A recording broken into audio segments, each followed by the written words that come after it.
If you felt like the world of AI was spinning just a little bit faster last week, well, you weren't imagining it. The pace is absolutely insane, and trying to keep up feels like drinking from a fire hose.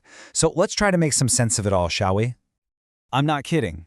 In just 7 days, there were at least 26 significant announcements and launches in the AI space.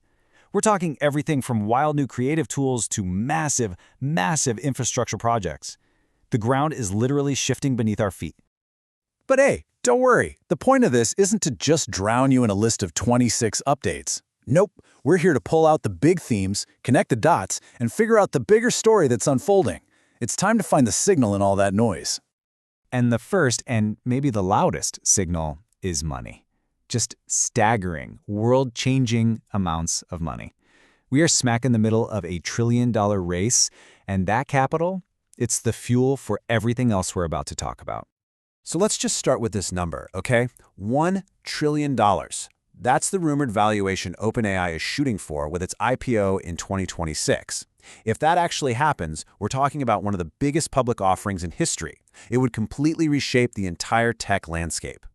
But it's not just about OpenAI. While they're building the AI brains, you gotta look at who's building the engines. NVIDIA, the company making the chips that power this whole revolution, just rocketed to a $5 trillion market cap. This shows it's not just a software game. The hardware is a whole other beast entirely. And all that cash, it translates into a head-to-head battle for you, the user.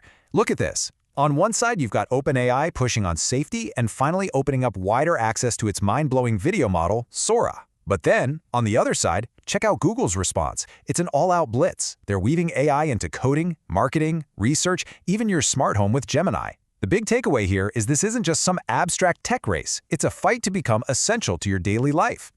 So where does all this competition and money lead?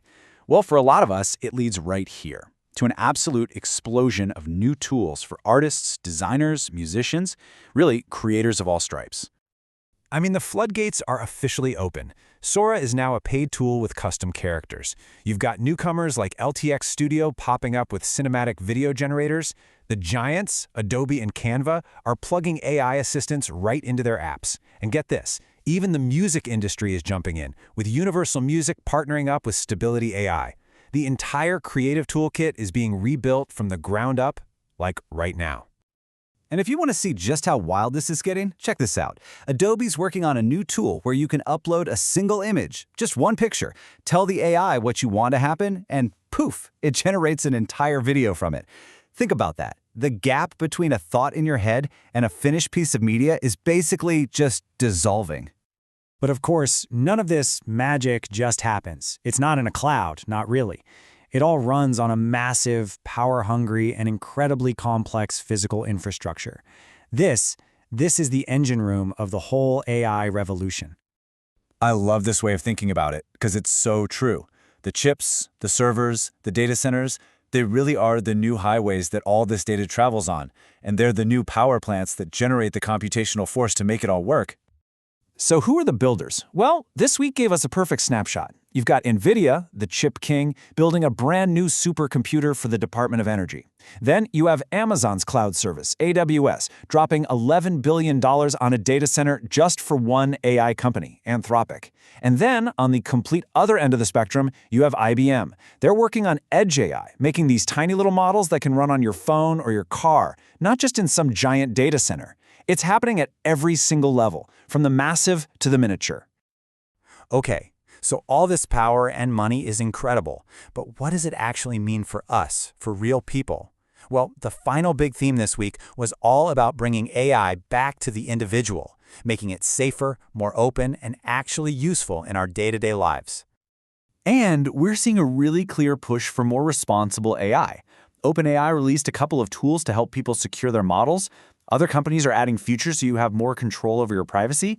And this is a big one. The open source community is still on fire, with companies like Haluo AI releasing really powerful models that anyone, not just the big guys, can use and build on. And the practical tools just keep rolling out. If you're an inventor, there's now an AI-powered patent search tool. If you want to learn something new, XAI just launched Grokopedia. And for a real glimpse into the future, a company called 1X Tech is taking pre-orders for Neo, a physical robot assistant. AI is literally walking out of our screens and into the real world. So, if you had to boil this whole crazy week down, this quote really nails it. The progress is just relentless. It's happening on two main fronts: the deep down infrastructure and the creative tools we can all get our hands on. And the result of all that? It means AI is getting easier for everyone to access, and that's just going to unlock more and more creativity and productivity. And that leaves us with one last, kind of mind-bending thought. Everything we just talked about, the trillion-dollar race, the creative explosion, all the new infrastructure, that was just 1 week. So the real question isn't just what happened, it's what's next. I mean, if this is the pace of change now, where in the world are we going to be in 1 year?